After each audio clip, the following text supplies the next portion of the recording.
ये तृष्णा, भोगे हुए भोग को भोगने की तृष्णा, ये हमारे अंदर भाव नहीं पैदा होने दे रही। जहां हम कमर कसते हैं कि आज से हम ठीक से चलेंगे, कोई गलती नहीं करेंगे, फौरन माया अनुकूलता प्रदान करती है। फौरन लो, आज से कोई भोग का विरोध नहीं होगा, हर भोग भोग लीजिए। और जहां भोगा तब फिर शिकंजा कसा उसके, फिर वो त्राहिमाम पुकार प्रभु, तब फिर कृपा होती है, फिर वो एकदम चैन शांति मिलती है। तब फिर वो कहती है ये लो, फिर ही भोगो, कोई दिक्कत नहीं। अब फिर वो बस यही तृष्णा। जीरियंते जीरियता केसा दंता जीरियंते जीरियता जीविता सा धना साच जीरियतोपि न जीरियति। शरीर जीर्ण हो जाता है भोगते भोगते, पर भोग की आशा जीर्ण नहीं होती। यह है पापिनी तृष्णा। शरीर बुढ़ापे से युक्त हो गया, लेकिन मनीराम बुढ़ापा अनुभव नहीं करते कि मैं बूढ़ा हो गया हूं। नहीं, जैसा जवानी में वैसे ही वो उद्दंडता करने का मन करता है। जीर्यंती जीर्यता केशा, इनको साधना के द्वारा मारना पड़ेगा, या अवस्था से शांत नहीं होंगे। तो कह रहे जीर्यंती जीर्यता केशा दंता जीर्यंती जीर्यता। बाल सफेद हो गए, दांत गिर गए, आंखों में दिखता नहीं, बुढ़ापा आ गया, लेकिन तृष्णा वैसी ही है भोगों की, वो पुरानी नहीं हुई, वो नवीन बनी रहती है। इसलिए ये जो सदैव तृष्णा नवीन रूप धारण करती है, ये जैसे वस्त्र में सूत ओतप्रोत है, ऐसे ही अंतःकरण में तृष्णा ओतप्रोत है। समझ में ही नहीं आता। खाते खाते दांत खत्म हो गए, नकली दांत लग गए। देखते देखते आंखों में ऑपरेशन होकर नई शीशे चढ़ गए, और शीशा लग गया, चश्मा लग गया, कान में मशीन लग गई, सब, पर वो वासना नहीं गई। वही तृष्णा भोगों की, वही मकर ध्वज भस्म खा के, सोने चांदी की भस्म खा के अभी और कुछ संसार का स्वाद लेना है। ये हम नहीं, शास्त्र कह रहा है। और आप अपने हृदयों में, और हम सब अपने हृदयों में देखें, भगवत प्राप्ति में ये तृष्णा डाइन सुरसा की तरह मुंह बढ़ा रही है। सुरसा, हनुमान जी 16 हुए तो 32 हो गई, हनुमान जी 32 हुए तो 64 हो गई। सुरसा डबल बदन, ये तृष्णा ऐसे बढ़ती चली। अच्छा ले भाई, इतना स्वाहा, इतना भोग की आहुति ले ले, अब तू शांत हो जा। वो और डबल प्रज्वलित हो गई, और प्रज्वलित हो, ऐसे तृष्णा बढ़ रही है।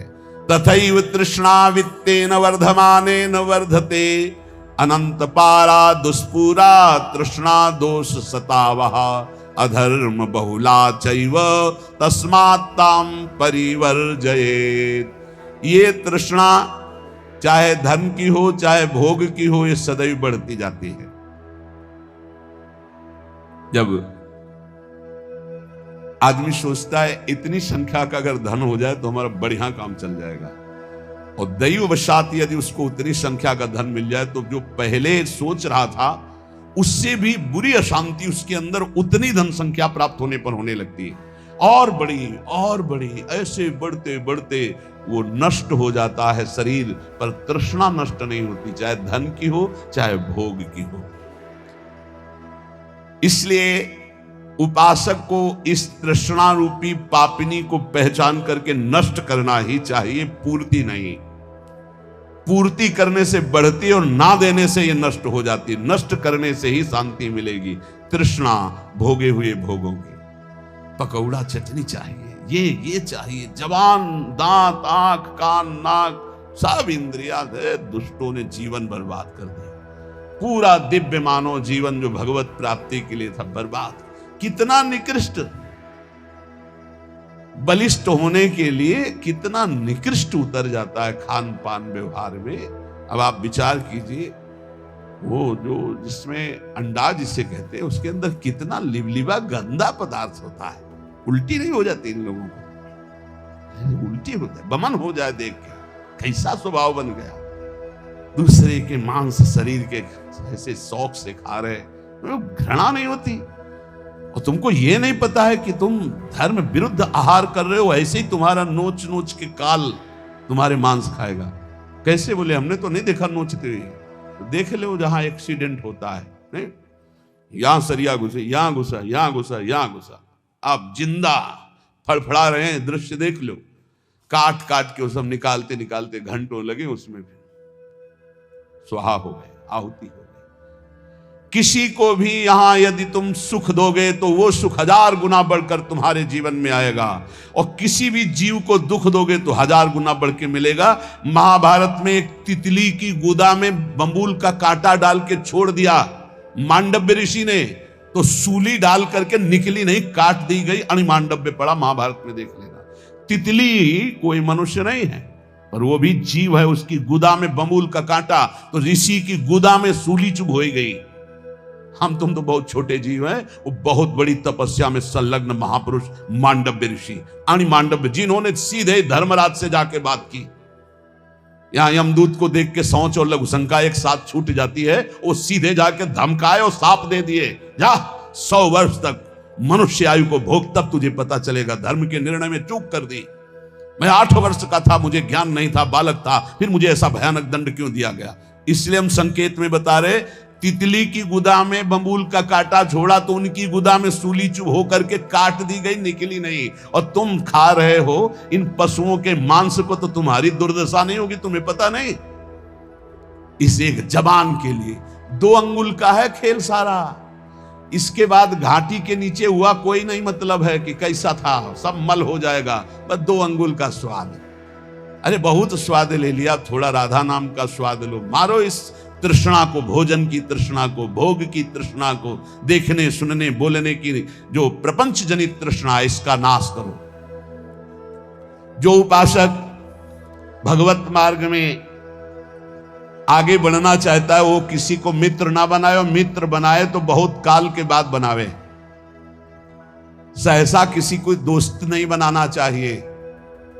कह रहे हैं, चिरेण मित्रम बदनीयात् चिरेण च कृतम त्यजेत, चिरेण ही कृतम मित्रम चिरम धारणमर्हति, रागे दर्पे च माने च द्रोहे पापे च कर्मणि, अप्रिये चैव कर्तव्ये चिरकारी प्रशस्यते, बंधूनां श्रद्धां चैव भृत्यानां स्त्रीजनस्य च, अव्यक्तेष्वपराधेषु चिरकारी प्रशस्यते। चिरकाल तक परीक्षा लेकर ही दोस्त बनाना चाहिए, सहसा किसी को मित्र नहीं बनाना चाहिए। यह हमारे ब्रह्म ऋषियों का आदेश है। क्या परीक्षा ले हम जिससे मित्र बनाना हो? बोले पहले देखे कि हमसे कोई इसका राग तो नहीं है जो हमसे दोस्ती कर रहा है। हमारे रुपये से राग, हमारे शरीर से राग, हमारे रूप से राग, हमारे पद से राग, कुछ ऐसा तो नहीं है जिससे ये देखकर हमसे दोस्ती करना चाहता है। रूप देखकर, शरीर देखकर, पैसा देखकर, अपने सुख की चाह करके हमसे दोस्ती, बिल्कुल। बोले राग त्यागी ही दोस्त होता है। अगर वो कुछ हमसे लेना चाहता है, भोगना चाहता है, पाना चाहता है, वो दोस्त नहीं होता है। दोस्त होता है जो नाना प्रकार की दोस्त के द्वारा दी हुई पीड़ाओं और कष्ट को सह करके दोस्त का साथ कभी न छोड़े। कह रहे चिरम धारण मरहती, चिरकाल तक अपने दोस्त को सुख दे, और वो दोस्त उसे दुख दे पर उसे सहता चला जाए, उसे दोस्त कहते हैं। ऐसा कौन दोस्त होगा? बोले राग दर्पे च माने च द्रोहे पापे च कर्मणि, जो राग त्यागी होगा। ये आजकल जो दोस्त बनाए जा रहे हैं, देख लो, नाप लेना कैसे दोस्त हैं, इसका परिणाम देख लेना। आजकल दोस्त बनते हैं, चाहे बालक हो चाहे बालिका हो, शरीर को देखकर, रुपया देखकर, चाहे बच्चा हो चाहे बच्ची, शरीर राग देख करके, रुपया देख करके, सुख का भाव रख करके जो दोस्ती, घबरा जाना ऐसे दोस्तों से, दूरी बनाना ऐसे दोस्तों से, शोषण करने वाले हैं, वो दोस्त नहीं होते। चिरम मित्रम बदनीयात् चिरेण च कृतम त्यजेत, चिरेण ही कृतम मित्रम चिरण धारण मरहति। महर्षि जन कह रहे, पहले चिरकाल तक उसकी परीक्षा लो कि ये किसी स्वार्थ वस्तु मेरे से दोस्ती नहीं कर रहा। और 100 में 100 स्वार्थ वाले ही मिलेंगे। 100 कोई परमार्थिक होगा जो मित्र ऐसा मिले नहीं, कोई ना कोई स्वार्थ है जिससे वो दोस्त बनाए। चिरकाल तक इंतजार करो, ये किसी स्वार्थ के बसी मित्र वही जो अपने मित्र के लिए प्राणों का त्याग कर दे। गुपथ निवार सुपंथ चलावा। पहला पहचान, तुम्हारे किसी भोग सामग्री, विद्वता, राग, पद, प्रतिष्ठा, इसको देखकर तो नहीं दोस्त बना रहा, हट जाओ, वो दोस्त नहीं, वो स्वार्थी। दूसरा, दर्प, अहंकार। अहंकारी को कभी मित्र नहीं बनाना चाहिए। अगर अहंकारी को मित्र बनाओगे तो उसके अहम में ठेस पड़ेगी तो तुम्हारा नाश कर देगा वो। तीसरा, द्रोह। जो सबसे लड़ाई झगड़ा और द्रोह करने वाले, ऐसे को कभी मित्र नहीं बनाना चाहिए। चौथा, जो पाप कर्म प्रिय है, ऐसे कभी को दोस्त नहीं बनाना चाहिए। पांचवा, जो शास्त्र विरुद्ध खान पान करता है, अप्रिय कर्तव्य, शास्त्र विरुद्ध खान पान, कभी ऐसे को दोस्त नहीं बनाना चाहिए। चिरकाल तक कर्तव्य की परीक्षा लेकर के ही दोस्त बनाना चाहिए। ये कर्तव्य परायण है, ये हमारे प्रति दोस्ती निष्काम भाव से रख रहा है, ये हमारे किसी स्वार्थ से नहीं। ऐसे मित्र होते हैं, बिरले ही होते हैं, ऐसे देखे भी हैं। ऐसे भी मित्र होते हैं कि वो प्राणों की बाजी लगा देंगे लेकिन स्वार्थ की कहीं गंध नहीं और आपका अमंगल और अहित नहीं होने देंगे। ऐसे मित्र दो ही होते हैं, या भगवान और या भगवान का भक्त, दूसरा नहीं होता। स्वार्थ रहित जग जुग उपकारी, तुम तुम्हार सेवक असुरारी। भगवान और भगवान का भक्त, थोड़ी भी भक्ति है तो ऐसा मित्र बना लो, हानि नहीं होने वाली। भगवान से विमुख है तो कोई भी हो, स्वार्थ कुछ न कुछ देख करके ही दोस्ती करता है। सुर नर मुनि सबकी यह रीति, स्वार्थ लागी करें सब प्रीति। जहां कहीं स्वार्थ होगा, चाहे कोई भी हो, वो तभी जुड़ेगा। अगर स्वार्थ रहित प्यार है तो भगवान और भगवान के निर्मल प्रेमी महाभागवतों में। तो यहां सावधान करते हैं, अब ऐसा यदि मित्र बन गया है तो किसी छोटी मोटी बात में उसका त्याग मत कर देना। चिरकाल तक परीक्षण करो, चिरकाल तक उसकी मित्रता को धारण करो। ऐसे छोटी मोटी कोई बात कर दे, कोई शिकायत कर दे या कोई मन मोटा हो जाए, ऐसे स्वार्थ रहित मित्र का सहसा त्याग नहीं करना चाहिए। बंधूनाम सुहृदाम च भृत्यानाम स्त्री जनस्य च, अव्यक्तेषु पराधेषु चिरकारी प्रशस्यते। ज्ञान वृद्ध और वयोवृद्ध, इन दोनों का सम्मान करना चाहिए, पर सबसे पहले ज्ञान वृद्ध। जैसे श्री सुखदेव जी ज्ञान वृद्ध हैं और उनके पिता पितामह बड़े बड़े वयोवृद्ध हैं, जब सुखदेव जी पधारे तो सब खड़े हो गए। ज्ञान वृद्ध का अध्यात्म में सम्मान होता है, लौकिक व्यवहार में वयोवृद्ध का सम्मान होता है। बोले 80 वर्ष के हैं तो प्रणाम, और भगवत मार्ग में ज्ञान वृद्ध का, अगर वो 10 वर्ष का भी है और वो भगवान की भक्ति में बढ़ा हुआ है, तो देखो गुरु का नाम पीछे आया, चेला का नाम पहले आया। प्रहलाद, फिर नारद, जबकि नारद जी गुरु है प्रहलाद जी के। पर जब भक्त नामावली का गान करते हैं प्रातः स्मरणीय भक्तों में, तो प्रहलाद, नारद, पराशर, पुंडरीक, व्यास, अम्बरीश, सुक, सौनक, भीष्म, दालभ्याम, पहले प्रहलाद जी का आया। अद्भुत भक्ति, अद्भुत निष्ठा। तो यहां ज्ञान वृद्ध का सम्मान अध्यात्म में होता है, व्यवहार में वयोवृद्ध का सम्मान होता है। दीर्घ काल तक ज्ञान वृद्ध पुरुषों का जो संग किए हुए है, उसको चाहिए कि धर्म का सेवन करने के लिए, धर्मयुक्त स्वभाव बनाने के लिए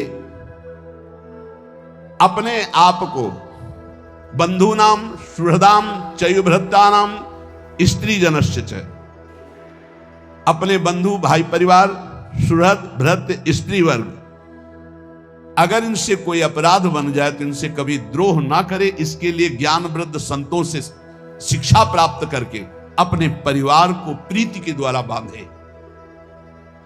आज का समय ऐसा आ गया, छोटी सी छोटी वस्तु के लिए भाई भाई की हत्या कर देता है। छोटी सी बात के लिए पत्नी पति में मन मुटाव और तलाक और दुनिया का प्रपंच का क्या सीखा, क्या मानव जीवन की दिव्यता प्राप्त की। ज्ञान वृद्ध पुरुषों की सेवा करके बंधूनाम सुहृदाम च भृत्यानाम स्त्री जनस्य च, अपने भाई से, अपने सुहृद जनों से, अपनी पत्नी से अपने पारिवारिक जनों से ऐसी प्रीति करो वो तुम्हें कटु व्यवहार करे।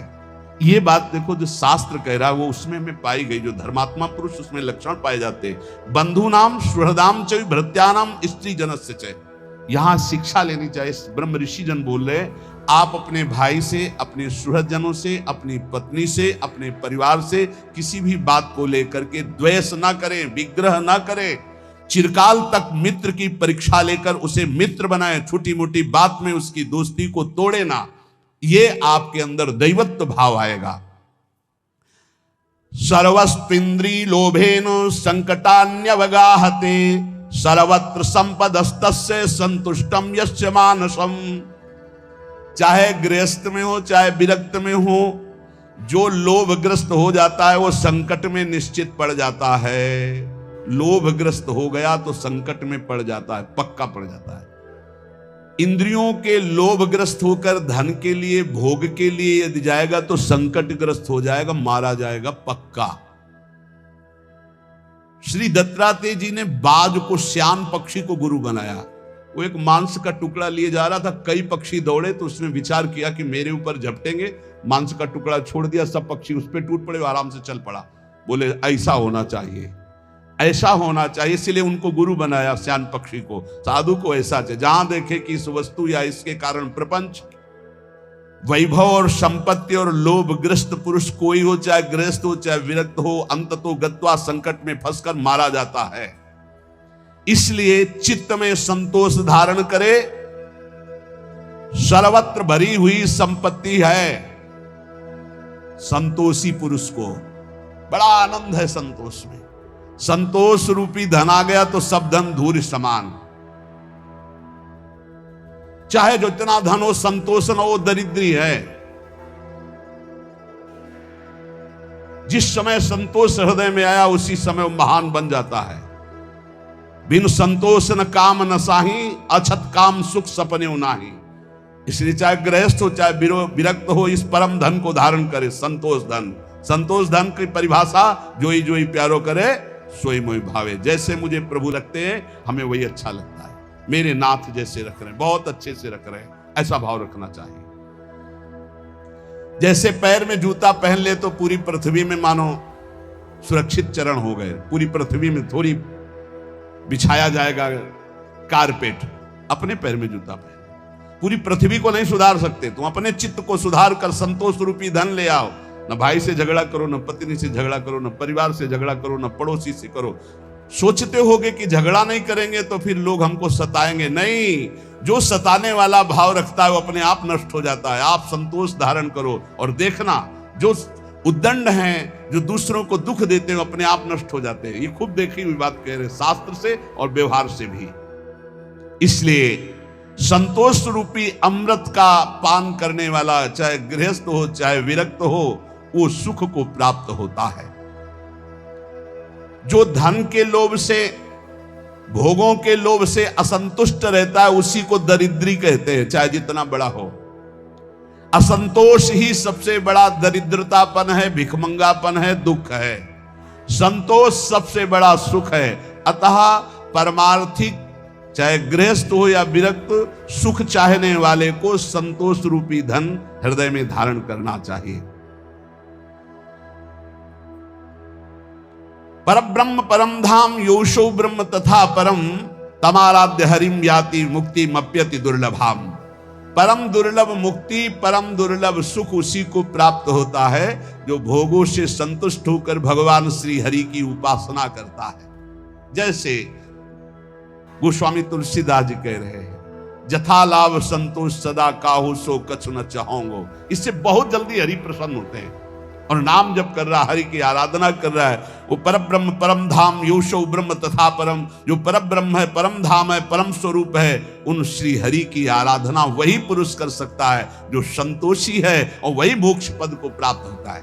और जो संतोषी नहीं, तो पहले सुना, भेषधारी हरि के उर शालय। अब यहां महर्षि पुलस्त्य जी कह रहे, धाम, पुरी और तीर्थ प्रायः गृहस्थ या विरक्त सब कोई इनका सेवन करता है। सेवन सब कोई करता है, लेकिन फल कौन प्राप्त कर पाता है?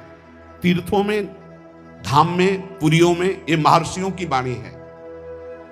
तीर्थ सेवन करने वाले को फल कौन प्राप्त कर पाता है और कौन अपने फलों को गंवा देता है? जो और पहले से है पुण्य फल, उनको नष्ट कर देता है तीर्थों में जाके। तो बोले यस्य हस्तौ च पादौ च मनश्चैव सुसंयतम विद्या तपश्च कीर्तिश्च तीर्थ फलमश्नुते प्रतिग्रहादुपावृत्तः संतुष्टो येन केनचित् अहंकार निवृत्तश्च सा तीर्थ फलमश्नुते अक्रोधनश्च राजेन्द्र सत्यशीलो दृढ़व्रतः आत्मोपमश्च भूतेषु स तीर्थ फलमश्नुते। तीर्थों में जाए तो अपने हाथों को, अपने पैर को, अपने मन को संयम में रखे। जो विद्वान, तपस्वी, गृहस्थ, विरक्त कोई भी हो, पहली बात तीर्थों में जाए तो अपने शरीर को संयम में रखे। पहला, कभी किसी तीर्थों में मैथुन धर्म का प्रयोग न करें। तुम्हारे गृहस्थ हो, घर है, परिवार है, तीर्थ गए हो, बहुत होश में जाओ। जैसे हरिद्वार, काशी, द्वारिकापुरी, ये ब्रज धाम, कहीं भी भगवान की कृपा से यदि जाना मिले तो पहला नियम ले लो कि हमको इन तीर्थों में ब्रह्मचर्य से रहना। 1 दिन, 2 दिन, 3 दिन, 4 दिन, जितने दिन तुम्हें रहना हो, ब्रह्मचर्य का पहला। दूसरा, कोई ऐसा कार्य तुम्हारे हाथ से न बन जाए। हाथ पैर अहंकार संभाल के तीर्थ में। संत कनि रंकन जानती अभिमानी गर्विष्ठ लोभ मद मत तगाधा दुष्ट परिहरो दूरी भजत भज श्री हरि राधा। धामों में, तीर्थों में ऐसे भगवान के लाडले घूमते हैं जिनको तुम समझोगे पागल हैं, जिनको समझोगे भिखमंगे हैं, जिनको समझोगे। ये भूल कभी न करे तीर्थों में जाके किसी भिखारी, किसी पागल, किसी को कमजोर समझकर ये आप मार दें, पीट दें।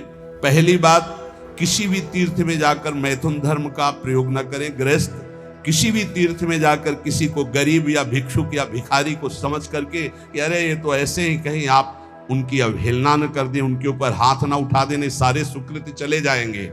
और कह रहे, जो तीर्थ सेवन का फल प्राप्त करता, तीर्थों में जो बटता हो उसे नहीं पाना चाहिए। प्रतिग्रह शून्य।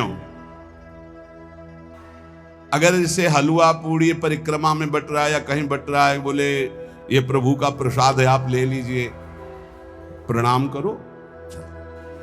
आपको ये नहीं कि दबा के हलवा पाए, परिक्रमा किए हो, आप आए हो गृहस्थी में, बिल्कुल आपको किनका नहीं लेना।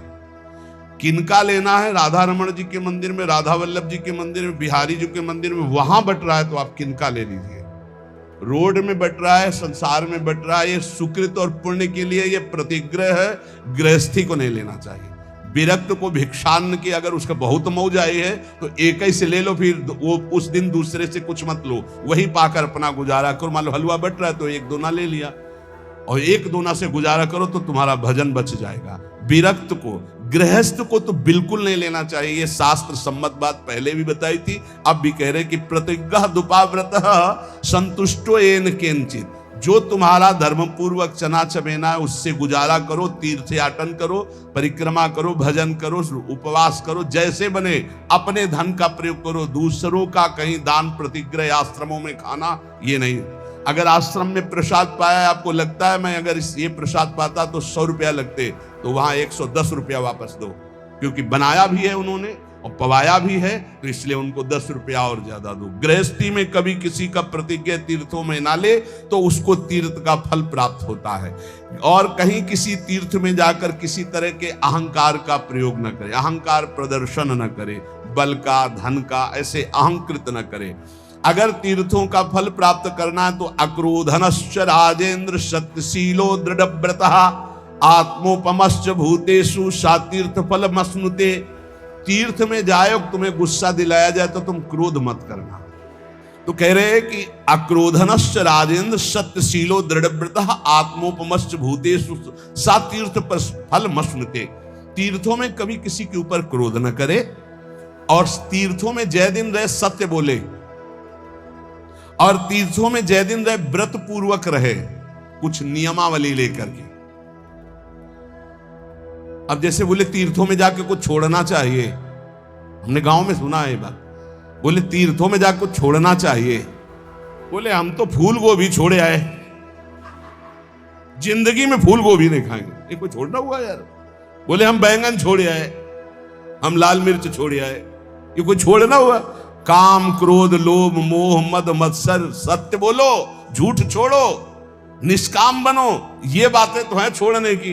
बैंगन छोड़ आए, भरता छोड़ आए, और ऐसे तीर्थ हमने सुना, भाई सुना पक्का। बोले हम बद्री नारायण गए थे, बोले वहां कहा जाता है सब छोड़, कुछ न कुछ तो छोड़ना ही चाहिए। तो बोले जिंदगी भर के लिए फूल गोभी छोड़ आए, नहीं पाएंगे। ये कोई छोड़ रहा, वो फूल गोभी छोड़े से परम पद मिल जाएगा?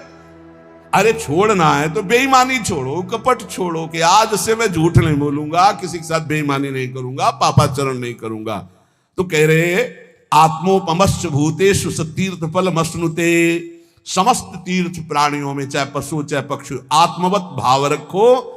कोई पापाचरण तीर्थ में ना हो, किसी का दान तीर्थ में स्वीकार न करो, तीर्थों में व्रत रखो, क्रोधहीन व्यवहार हो, सत्यवादी बनो जितने दिन तीर्थों में, तो आपका तीर्थ फल सुरक्षित रहेगा। और जिसका तीर्थ फल सुरक्षित रहता है उसका अध्यात्म उठने लगता है, अध्यात्म भाव में उसका भाव उठने लगता है।